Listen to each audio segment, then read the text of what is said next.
حل الفنان محمد رياض برفقة نجله أمس ضيفين على برنامج معكم مع منى الشاذلي الذي تقدمه الإعلامية منى الشاذلي الذي يذاع عبر قناة CBC. استحدث عن بداياته قبل عمله في مجال الفن، ومن أبرز تصريحات الفنان محمد رياض مع منى الشاذلي قال محمد رياض إنه تخرج في كلية العلوم وكان يحب الكيمياء، ووصل لدرجة إنه اخترع بعض المركبات وأطلق عليها اسمه. أنا كنت لسه متخرج من كلية علوم وشغال كيميائي الصبح، وشغال في معمل تحاليل، وبشتغل في مدرسة بنات 3 أيام في الأسبوع، لكنهم رفضوني. وكان في سن صغير عنده 12 سنة ويملك شعر أصفر، وأول ما دخل المدرسة البنات بقى كلهم 18 سنة وعمالين يتكلموا مين ده. لما تقدمت الرانيا كان الوضع مربك جدا، لأنني هقابل الأستاذ محمود ياسين، فهو من أكثر الشخصيات التي تملك هيبة ربانية. محمود ياسين قدر ظروفي المادية ولم يحملني أي أعباء مالية، وكان طلبه الوحيد إن أسكن معاهم في نفس الفيلا، ورفضت ذلك وطلبت الزواج في بيتي. كنت بلعب كورة زمان قبل التمثيل في نادي درجة تانية تحت سن 17 سنة و19 سنة، وقتها طلعنا الدوري الدرجة الأولى، وبنلعب الأهلي والزمالك والفرق دي، وكنا فرقة بلا تمويل، ما كانش فيه فلوس، وكنا بنشتري الحاجات على حسابنا، وكنت باك رايت.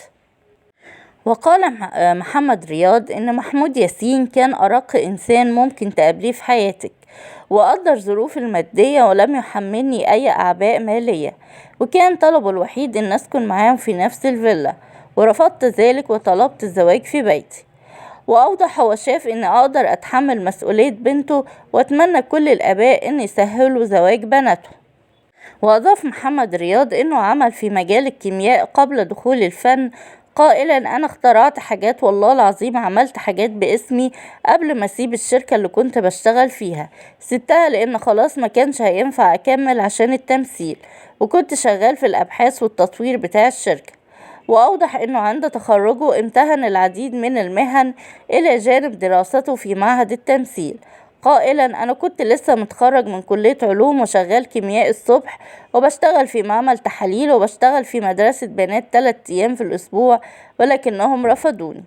وتابع كنت لسه صغير عندي 22 سنة وشعر أصفر وحليوة، وبروح لابس تيشيرت وبنطلون جينز، وأول ما دخلت المدرسة لقيت الطابور بقى فيه همس، بنات بقى كلهم 18 سنة وعمالين يتكلموا مين ده وبتاع ايه. شوية ودخلت الفصل لقيت كله بنات وقاعدين جنب بعض بين الديسكات وزحمة. طلع ان البنات جم من فصول تانية يحضروا حصة الكيمياء، يعني المفروض الفصل 25 بنت، لقيت عندي 60 بنت، وتقريبا الكيمياء حلوت في عينيهم ساعتها.